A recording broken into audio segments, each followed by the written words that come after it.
Hello అందరికీ welcome back to my channel. So ఈరోజు నేను ఈజీగా సింపుల్ చికెన్ ఫ్రై ఎలా చేసుకోవాలో చూపిస్తున్నాను. దీన్ని మనము మంచిగా రైస్ పైన నార్మల్ స్టార్టర్ లాగా కూడా తినేసేయచ్చు. చాలా బాగుంటుంది. దీనికోసం ముందుగా ఒక కడాయిలోకి ఆయిల్ అయితే వేసుకోవాలి. నేనైతే ఇక్కడ ఓన్లీ 1/2 kg చికెన్ని తీసుకుంటున్నాను కాబట్టి ఒక 2 ఆనియన్స్ అయితే కట్ చేసి వేసాను. క్వాంటిటీ బట్టి మీరు ఆనియన్స్ ఎక్కువ తక్కువ కూడా చేసుకోవచ్చు. మంచిగా ఆనియన్స్ ఫ్రై అయ్యాక ఇందులోకి ఒక 1 స్పూన్ అల్లం వెల్లుల్లిపాయ పేస్ట్ అయితే వేసాను. నేను చికెన్ని ముందే ఒక 6 to 8 hours వరకు అయితే మ్యాగ్నేషన్ చేసుకున్నాను అనమాట. ఈ చికెన్ మ్యాగ్నేషన్లో నేను 1 స్పూన్ అల్లం వెల్లుల్లిపాయ పేస్ట్, పసుపు, కారం, ఉప్పు ఇంకా ధనియాల పొడిని అయితే వేసాను. ఇంకేమి వేయలేదు. ఇవన్నీ ఒక్కొక్క స్పూన్ అయితే వేసుకున్నాను. కారం 2 స్పూన్లు అయితే వేసుకున్నాను. మీరు కారం ఎంత తింటారో దాన్ని బట్టి అయితే వేసుకోండి. నైట్ చేసుకోవాలంటే మార్నింగ్ టైంకి మంచిగా మ్యాగ్నేషన్ చేసుకొని ఫ్రిడ్జ్లో పెట్టుకోండి.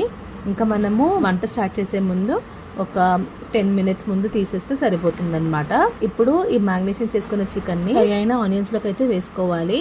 దీన్ని మంచిగా మిక్స్ చేయాలన్నమాట. మధ్య మధ్యలో క్యాప్ పెట్టుకుంటూ మంచిగా చికెన్ ఫ్రై చేసుకోవాలి. నేను ఇందులోకి అయితే వాటర్ ఏం యాడ్ చేయట్లేదు, ఎందుకంటే ఆల్రెడీ మ్యాగ్నేషన్ చేసిన చికెన్ వచ్చేసి సాఫ్ట్గానే ఉంటుంది కదా. మీకు కావాలంటే మీరు వాటర్ని అయితే యాడ్ చేసుకోండి. మీకు ఒకవేళ మీ చికెన్ అయితే మంచిగా ఫ్రై కాలేదంటే నేను ఇందులోకి ఇంకా ఓన్లీ పసుపుని అయితే వేస్తున్నాను, ఎందుకంటే నాకు కారం ఉప్పు కరెక్ట్గానే ఉన్నాయి. ఒకవేళ మీకు తక్కువ అయితే ఇక్కడికే యాడ్ చేసుకోండి. నేను లాస్ట్లోకి దీంట్లోకి అయితే గరం మసాలాని అయితే వేస్తున్నాను. చూసుకోండి, గరం మసాలా వేసక ముందు లైక్ చికెన్ మంచిగా ఉడికిపోయిందా లేదా అనేసి. నాదైతే మంచిగా సాఫ్ట్గా అయిపోయింది అనమాట చికెన్. ఇంకా గరం మసాలా కూడా మంచిగా కలుపుకొని లాస్ట్లోకి ఒక 4 పచ్చిమిరపకాయల్లో కొంచెం కరివేపాకు, కొంచెం కొత్తిమీరని అయితే వేసుకొని దాన్ని కూడా మంచిగా కలుపుకొని ఇంకా దింపేసేయండి. మనము కడాయిలోకి చేస్తున్నాం కాబట్టి ఎలా అయినా కొంచెం అయితే కింద కలర్ అయితే బ్రౌన్ అవుతుందన్నమాట. ఒకవేళ మనం నాన్ స్టిక్ ప్యాన్లో చేస్తే అప్పుడు అంత కాదు, అంటే మళ్ళీ చికెన్ మొత్తం మాడిపోయింది అనుకుంటారు. మధ్య మధ్యలో కలుపుకోండి, అసలు ఏం మాడదు. ఇంకా దీన్ని దింపేసుకొని మంచిగా ఒక ప్లేట్లో అయితే గార్నిష్ చేసుకున్నాను నేను. మీరు కావాలంటే దీన్ని రైస్తో తినొచ్చు, చపాతీకి, దేనిపైకైనా తినొచ్చు. చాలా బాగుంటుంది. స్టార్టర్ లాగా కూడా తినేసేయచ్చు. టేస్ట్ అయితే చాలా చాలా బాగుంటుంది.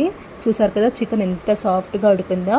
మీరు కూడా ట్రై చేయండి. మంచిగా ఆనియన్స్ ఇంకా నిమ్మకాయలు వేసుకొని తినండి, చాలా బాగుంటుంది. మీరు కూడా ట్రై చేసి అసలు మీకు ఎలా వచ్చిందో కామెంట్స్లో అయితే పెట్టండి.